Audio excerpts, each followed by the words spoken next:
Hello everyone, আসসালামু আলাইকুম। আশা করি সবাই ভালো আছেন, সুস্থ আছেন। আলহামদুলিল্লাহ আমিও ভালো আছি, সুস্থ আছি। এটা হচ্ছে আমাদের সুপ্রিম কোর্টের ইনার গার্ডেন। খুব সুন্দর। আপনার কালকে বৃষ্টি হয়েছে, আজকেও এখন বৃষ্টির মতো ভাব আছে, কিছু গুড়ি গুড়ি বৃষ্টি পড়তেছে।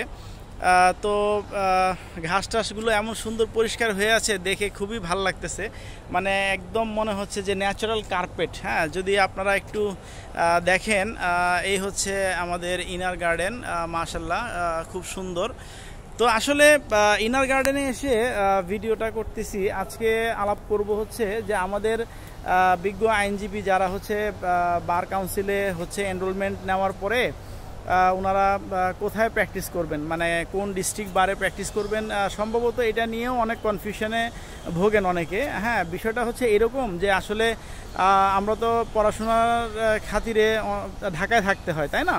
তো ঢাকায় যখন আমরা অবস্থান করি তখন ফ্যামিলির সাথেই থাকি, উঠা বসা সব ফ্যামিলির সাথেই। বা অনেকে হচ্ছে যে গ্রাম থেকে এসেও হচ্ছে যে বাসা ভাড়া করে ঢাকায় পড়াশোনাটা করে।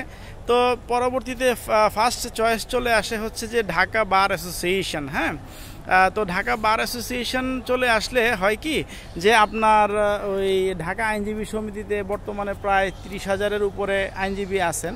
তো এই যে 30,000 আইনজীবী, আপনার এর মধ্যে আপনি যখন নতুনভাবে সেখানে জয়েন করবেন, তো তখন আপনার ওই জায়গাটা তৈরি করতে, মানে কোন জায়গাটা ধরুন আপনাকে নিজেকে ওইখানে পরিচিত করতে যে সময়টুকু লাগবে বা যে পরিশ্রমটুকু করতে হবে, ওইরকম পরিশ্রম বা সময় হয়তো বা অনেকেই দিতে পারবেন না।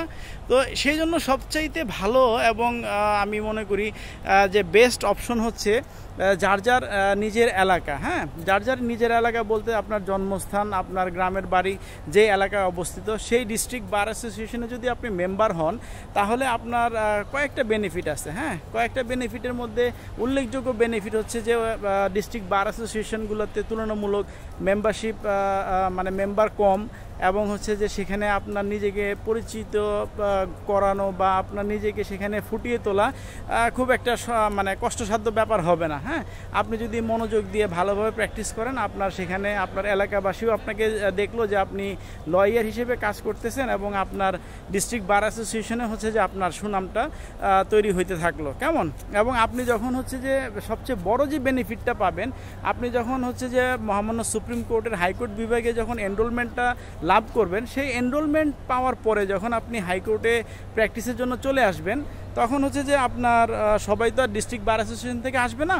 তো ওই আপনার পরিচিত বন্ধু বান্ধব, কলিগ, হ্যাঁ, বা আপনার লার্নেড ফ্রেন্ডস যারা থাকবেন, বলবেন যে ও আচ্ছা, আমার ওই ভাইটা তো হাইকোর্টে আসছেন, ঠিক আছে আমি তার সাথে একটু যোগাযোগ করি, আপনার একটা মামলা আছে, তুমি এটা একটু করে দাও। মানে আপনি আপনার হচ্ছে যে রেফারেন্সটা ওইখানে তৈরি করে আসলেন। তাহলে হবে কি যে আপনি অনারেবল হাইকোর্ট ডিভিশনে এসে যখন আপনি জুনিয়রশিপ শুরু করবেন বা কাজ করবেন, তখনও আপনার কাছে ব্রিফ আসবে, ব্রিফ থাকবে, আপনি হচ্ছে যে মামলা নিজেরটা নিজেই পরিচালনা করতে পারবেন। তবে অবশ্যই আপনি অনারেবল হাইকোর্ট ডিভিশনে এনরোলমেন্ট পাওয়ার পরে জুনিয়রশিপ করবেন।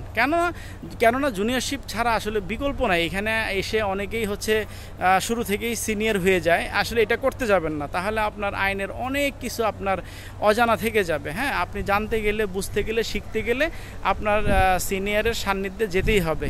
তো আশা করি আপনার ডিস্ট্রিক্ট বার অ্যাসোসিয়েশন চুজ করার ক্ষেত্রে আমার এই কথাগুলো আপনাদের অনেক কাজে লাগবে। যারা উদীয়মান আইনজীবী এবং ভবিষ্যতে আইনজীবী হিসেবে আমাদের এই অঙ্গনে আসতে যাচ্ছেন, সবাই খেয়াল রাখবেন যেন আপনাদের নিজ নিজ এলাকার ডিস্ট্রিক্ট বার অ্যাসোসিয়েশনটাকেই আপনারা চয়েস করেন। ওকে, ভালো থাকবেন সবাই। আল্লাহ হাফেজ। অন্য আরেকদিন দেখা হবে।